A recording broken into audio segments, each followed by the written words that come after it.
제목상에 오신 여러분들을 환영하고 축복합니다. 하나님께 새로운 날을 허락하셨는데요. 새로운 날을 얼마나 새로운 은혜로 오늘 하루 우리 인생을 지킬 줄 믿습니다. 오늘은 자유롭고 신실하신 하나님이라는 제목을 가지고 사도행전 7장 1절부터 16절까지 말씀을 좀 살펴봤으면 좋겠습니다. 우리 1절부터 4절까지 말씀 같이 한번 읽어볼까요? 대제사장이 이르되 이것이 사실이냐? 스데반이 이르되 여러분 부형들이여 들으소서. 우리 조상 아브라함이 하란에 있기 전 메소포다미아에 있을 때에 영광의 하나님이 그에게 보여 이르시되 내 고향과 친척을 떠나 내가 내게 보일 땅으로 가라 하시니 아브라함이 갈대아 사람의 땅을 떠나 하란에 거하다가 그의 아버지가 죽음에 하나님이 그를 거기서 너희 지금 사는 이 땅으로 옮기셨느니라. 예, 오늘 본문에 보면 스데반이라는 사람이 등장을 합니다. 스데반은 초대교회의 7집사 중에 한 명이었어요. 믿음과 성령이 굉장히 충만한 사람으로서 담대히 하나님의 복음을 전합니다. 그리고 이 사람이 담대히 하나님의 복음을 전하자 사람들이 이 사람 스데반의 말을 듣고 그 주위에 모여들게 되죠. 그래서 사람들이 또 시기하고 질투합니다. 그래서 스데반을 고발해요. 특별히 뭘로 고발하냐면 성전 모독죄로 고발을 합니다. 그가 예수님처럼 율법과 성전을 무시했다는 거예요. 예수님께서 사흘 만에 성전을 헐고 세울 것이다 라는 말씀을 이 사람도 똑같이 전했다는 거예요.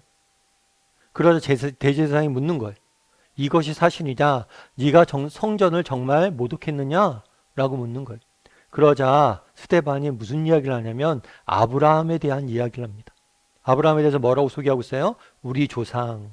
그 당시 유대인들은 아브라함을 자신의 민족의 조상이라고 생각했어요.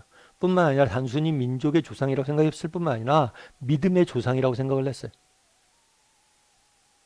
그래서 아브라함의 믿음의 본을 따라서 살고자 노력을 했던 거예요. 그런데 우리의 조상이 특별히 아브라함에 대한 이야기를 시작하는데 아브라함을 하나님이 부르신 사건을 이야기를 해요. 아브라함께서 아브라함에게 나타나셔서 뭐라고 이야기해요? 내 고향과 친척과 아비집을 떠나 내가 내게 보일 땅으로 가라 라고 말씀하셨다는 거예요. 그를 부르셨다는 거예요. 근데 특별히 스데반은 뭘 강조하냐면 아브라함이 메소포타미아에 있을 때 불렀다는 사실을 강조해. 그렇다면 왜 이 사실을 강조할까요? 갈대아 우르 지방에 있었다는 사실을, 그곳에서 불렀다는 사실을 강조할까요? 그것은 한 가지예요. 너희가 우리 하나님의 내가 성전을 모독했다고 그러는데 정말 그리고 너희가 성전을 소중히 여기는데 정말 하나님이 이 성전에만 계시하는 거예요. 그 당시 이스라엘 사람들은 뭐라고 생각했어요? 성전은 하나님의 거처라 생각했어요. 그래서 성전에 하나님이 계신 곳이라 믿고 성전을 거룩히 여겼어요. 근데 우리 하나님은 그런 분이 아니란 거예요. 어떻게 하나님이 인간이 만든 성전에 머물겠냐는 거예요. 하나님은 어디에나 온 세상이 하나님의 거처이고 하나님은 성전보다 크신 분이시고 하나님은 그 무엇에도 갇혀있지 않은 완전히 자유롭고 신실하신 전능하신 분이심을 스데반은 이야기하고 있는 거예요. 그래서 간접적으로 너희가 아브라함을 믿는다고 하지 않냐? 그런데 아브라함을 어디서 불렀냐?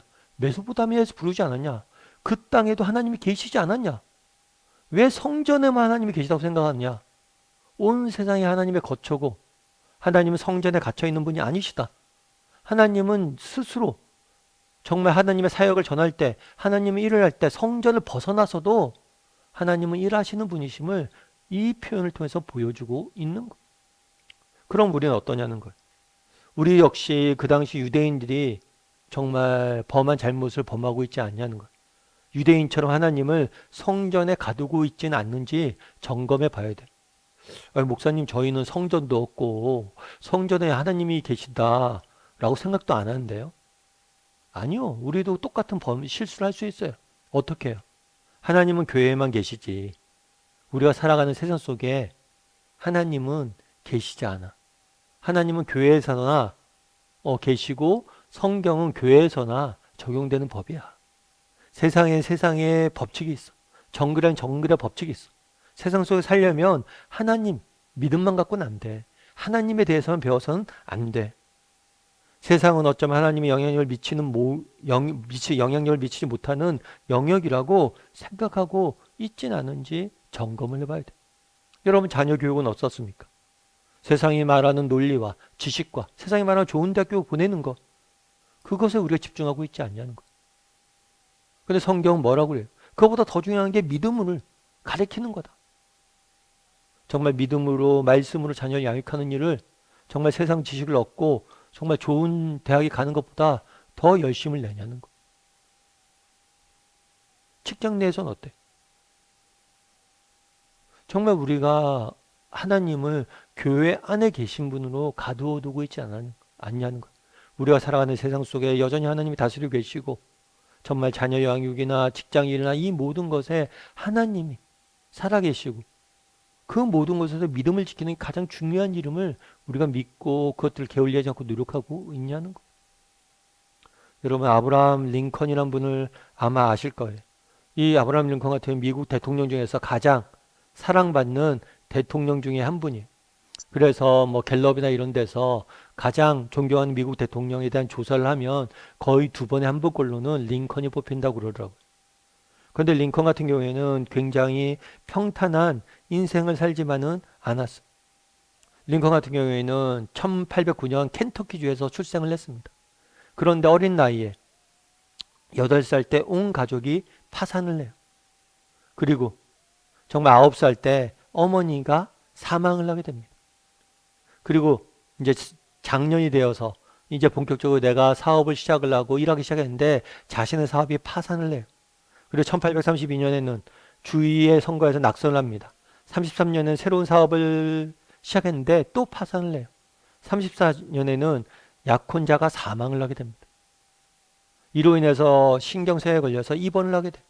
이 당시 기록에 보면 그 친구들이 아브라함 링컨 주변에서 면도날이나 이런 칼이랑 칼은 다 치웠대요. 왜냐하면 자살할까. 그렇겠죠. 하는 일마다 안 됩니다. 사랑하는 사람마다 먼저 떠납니다. 그러니까 너무나 힘든 시절을 보냈던 거예요. 38년에는 또 주위의 대의원 선거에서 낙선을 합니다. 그리고 40년에는 정부통령 선거위원회에서 낙선을 합니다. 43년에는 하원의원 선거위원회 낙선을 합니다. 48년에는 하원의원 재선거에서 낙선을 합니다. 54년에는 상원의원 선거에서 낙선을 합니다. 56년에는 부통령 후보 지명선거에서 낙선을 합니다. 58년에는 상원의원 선거 재출마에서 낙선을 합니다. 그리고 60년에 처음으로 16대 대통령에 당선된 거. 여러분 정말 에브라임 링컨을 보면 정말 2년에 한 번꼴로 인생의 어려운 일들을 겪게 돼. 정말 작은 일이 아니라 큰 시련을 겪게 됩니다. 그럼에도 이 모든 것을 이겨내고 뭐예요? 대통령이 되죠. 그래서 어떻게 이가 이렇게 인기 있는 대통령이 될 수 있었냐? 존경받는 대통령이 될 수 있었냐? 고난의 산물이라고 이야기를 합니다. 사람들이. 그가 너무나 많은 고난이 있었고 그걸 통해서 다듬어졌기 때문에 가능했다라고 이야기를 하는 거죠. 그런데 사람들이 물었어요. 한 번은. 뭐라고 물었냐면 어떻게 그 힘든 시절을 이겨낼 수 있었습니까?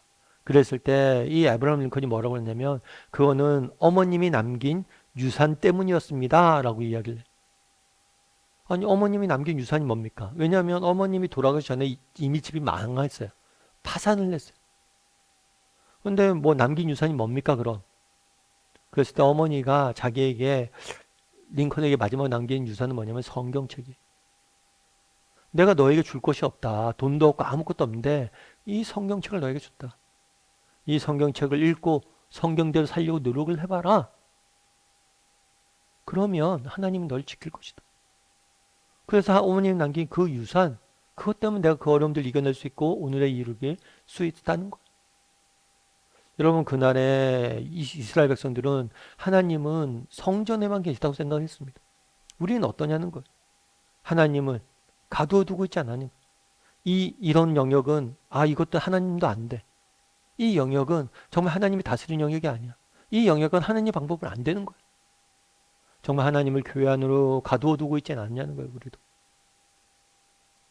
정말 우리가 우리의 삶의 모든 영역 속에서 정말 하나님을 붙잡고 믿음을 붙잡고 살아갔으면 좋겠습니다. 정말 아브라함의 어머님, 링컨의 어머님처럼 정말 말씀을 믿음을 유산으로 줄 수 있는 사람이 되었으면 좋겠어요. 그랬을 때 그 믿음과 말씀을 붙잡았을 때 그것이 우리를 지키고 우리의 생을 갖고 가게 하는 거예요. 그래서 오늘 한번 돌아봤으면 좋겠어요. 우리에게 유대인과 같은 그러한 잘못은 없는지. 정말 하나님께서는 정말 이 세상 모든 곳에 계시고 모든 것을 다스리시고 모든 삶의 영역을 그분이 주관하고 계심을 믿고 살아가는 사람이 되게 해달라고. 정말 세상 사람들이, 세상의 악이 창궐하는 것 같지만 그 땅 역시 하나님이 다스리고 있음을 믿고 살아가는 사람이 되게 해달라고 함께 소망하는 오늘 하루가 되었으면 좋겠습니다. 우리 역시 함께 기도했으면 좋겠는데요. 기도하실 때 오늘 말씀 기억하면서 기도했으면 좋겠습니다. 그날의 스데반은 이야기합니다. 우리의 아브라함을 부른 곳이 어디냐? 메소포타미아, 갈대아 우르가 아니야. 이방인들이 다스리고 이방신이 가득했던 그 땅에서 하나님 부르시지 않았냐? 아니, 그곳에도 하나님이 계시지 않았냐? 그것도 다스리는 분이 하나님이지 않았냐? 왜 너희가 하나님이 성전에만 계신다고 생각하느냐? 라고 묻습니다. 우리도 마찬가지. 정말 하나님을 교회 안으로 가두어두고 있지는 않은지, 내가 살아가는 모든 삶의 영역 가운데 세상 속에서도 하나님이 다스리고 계시고 하나님이 인도하고 계심을 믿고 살아가는 사람인지, 이 시간 한 목소리로 같이 정말 우리도 정말 유대인들처럼 그렇게 하나님을 교회에만 가두지 않고 내가 살아가는 걸어가는 모든 삶의 영역 속에서 하나님께서 나와 함께 하시고 다스리심을 믿고 믿음을 지키고 믿음을 붙잡고 살아가는 사람이 되게 해달라고. 그랬을 때 우리도 링컨처럼 어려움들은 있지만 우리를 통해서 하나님께서 일하시는 놀라운 역사를 맛보게 될 거예요. 그런 믿음을 가지고 살아가게 해달라고 이 시간 목소리로 같이 기도하도록 하겠습니다. 같이 기도하시겠습니다.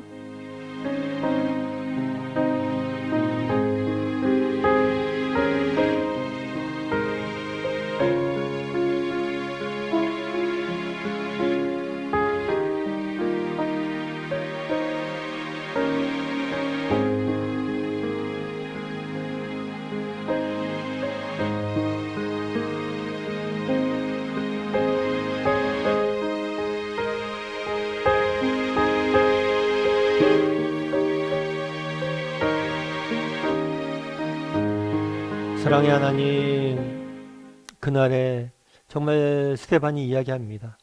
우리 하나님이 아브라함을 어디서 불렀냐? 정말 이방신이 가득하고 정말 세상에 악이 가득하고 정말 하나님이 안 계실 것 같은 그 땅도 여전히 하나님의 거처였고 그곳에 하나님이 계시지 않았냐? 그곳 역시 하나님이 다스리고 있지 않았냐? 성전에만 계신 분이 아니지 않냐? 라고 말을 합니다. 우리에게도 정말 스데반이 가졌던 믿음을 허락하여 주시옵소서. 정말 우리 하나님은 교회에만 계신 분이 아니시며 우리가 걸어가는 모든 삶의 영역 가운데, 세상 가운데 그분이 거하시고 그분이 다스리시고 우리를 인도하시는 분이심을 믿고 그 하나님을 믿음으로 정말 한대히 살아갈 수 있는 우리 모두가 되게 해달라고. 하나님의 인도하심과 보호하심을 구하며 맛보며 승리하며 살아갈 수 있는 우리 모두가 될 수 있도록 주여 우리를 붙잡아 주시옵소서. 아버지 하나님, 오늘 또 세상 속에 살아가야 됩니다. 오늘의 삶 가운데, 오늘에 대한 시간 가운데, 정말 우리가 살아가는 이 공간 가운데 유일하게 거하시고 다스리는 분이 하나님이심을 믿사오며 정말 그 하나님을 붙잡고 오늘 하루 승리하는 우리 모두가 될 수 있도록 주여 오늘 더하여 주시옵소서. 오늘도 하나님께서 우리 함께 할 줄 믿사오며 모든 말씀 예수님의 이름으로 기도드립니다. 아멘.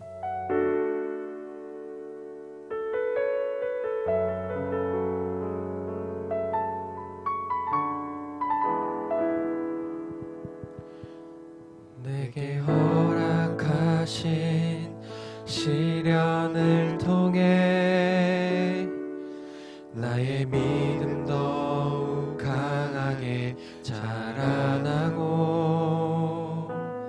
험한 산과 골짜기 지나는 동안 주께 더 가까이 나를 이끄시네. 내가 겪는 시험이 어렵고 힘겨워도 내 주님보다 크지 않네. 내 앞에 바다가 갈라지지 않으면 주가 나로